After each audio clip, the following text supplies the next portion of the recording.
Ikiwa kama wewe ndugu mpenzi mtazamaji unatengeneza video za AI alafu unaposti katika mtandao wa YouTube, unategemea utakuja kulipwa? Jibu ni hapana au jibu ndio. Kwa sababu gani nasema hivyo? Naomba unisikilize kwa makini.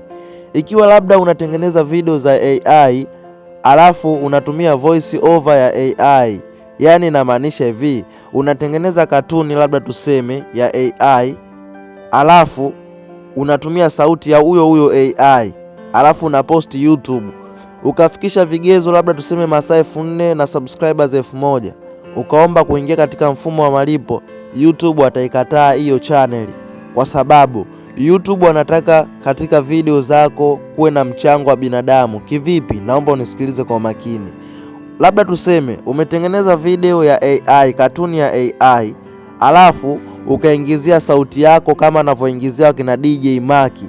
Basi hapo ukiposti hiyo video alafu ukafikisha vigezo katika mtandao wa YouTube ambao ni masaa 4,000 na subscribers 1,000, utakuwa na 90% za kulipwa na YouTube. Yaani YouTube watakukubalia kukulipa kuliko kutumia AI tupu. Yani unatumia katuni ya AI alafu sauti voice over ya AI, YouTube hawatoweza kukulipa pesa. Na chaneli nyingi za AI zinakuwa demonetized, zinatolewa katika mfumo wa kulipwa kwa sababu zinakuwa ni AI tupu. Sauti ya AI, katuni inakoko ya AI, au labda video inakuwa ni ya AI.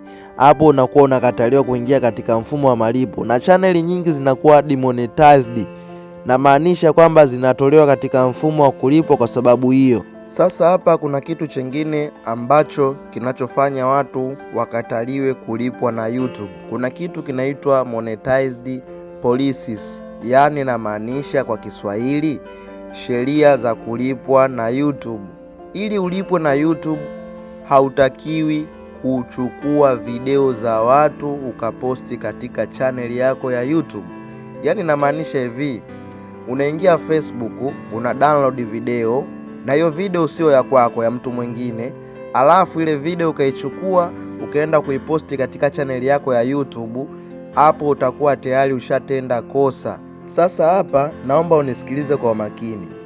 YouTube ili wakulipe pesa zao, hawataki utumie video ya mtu, watakuona kwamba wewe haufanyi kazi. Kwa mtu asofanya kazi hawezi kulipwa pesa.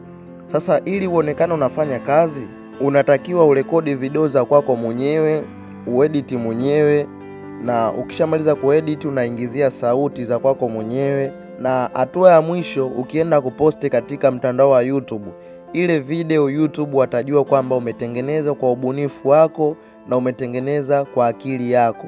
Basi hapo YouTube watakukubalia kukulipa pesa 100% na kuhakikishia. Sasa ikiwa kama wewe una tabia ya kuchukua video za watu katika mitandao ya kijamii, kwa mfano Facebook, TikTok, Instagram, unazidownload au unaingia YouTube umomo unazidownload, alafu unazichukua zile video unaziposti katika channel yako ya YouTube, ukaja ukafikisha masaa 4,000 na subscribers 1,000, ukaenda kuapply ili ulipwe na YouTube channel yako wataikataa na watakutumia ujumbe huu hapa unaosema reused content. Sasa ngoja nikufafanulie maana ya reused content kwa Kiswahili.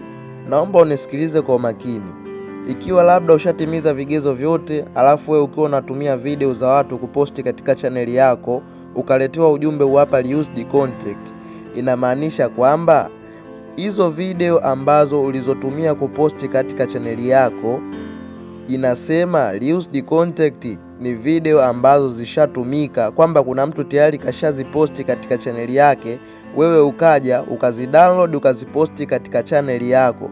Kwa hiyo sasa ushanielewa maana ya reused content ni video ambazo zishatumika na wewe ukaja ukazitumia kwa mara ya pili, ndo maana ya reused content. Nadhani tushaelewana. Sasa kama wewe unataka kulipwa kupitia video za watu ambazo unazozidownload Facebook, YouTube, TikTok, alafu unaziposti katika chaneli yako ya YouTube, kama unataka kulipwa na YouTube, naomba unisikilize kwa makini katika hiki kipengele. Sasa nakupa mbinu. Kama unachukua video za watu katika mitandao ya kijamii, labda Facebook, umedownload video. Sasa ichukue ile video, iediti, ikate, usiiweke kama ilivyo. Yaani namaanisha hivi, umechukua video ya dakika 5 alafu ukaiposti vile vile. Kama ilikuwa na dakika 5 basi wewe ikate, ifanye iwe na dakika 2 iwe fupi, alafu nenda kaiposti. Hapo na kuhakikishia 100% YouTube itakulipa ukifanya hivyo. Naamini umejifunza kitu na umelipenda somo langu na umeelewa nilichoelekeza, na kukumbusha usisahau kubonyeza neno subscribe kwa upande wa hapo chini. Utakapobonyeza neno subscribe itakusaidia wewe kuwa mtu wa kwanza kabisa kupata video zangu pindi nitakapoposti. Basi nakutakia kila laheri ndugu mpenzi mtazamaji unaotazama hii video. Mimi niseme chao, tutakutana tena katika video inayofuata. Kabla sijamaliza video yangu, kama una shida ya aina yoyote andika kwenye comment hapo, mimi nitakujibu, na kama kuna kitu kinakusumbua nitakifanyia maelekezo. Basi mimi niseme chao.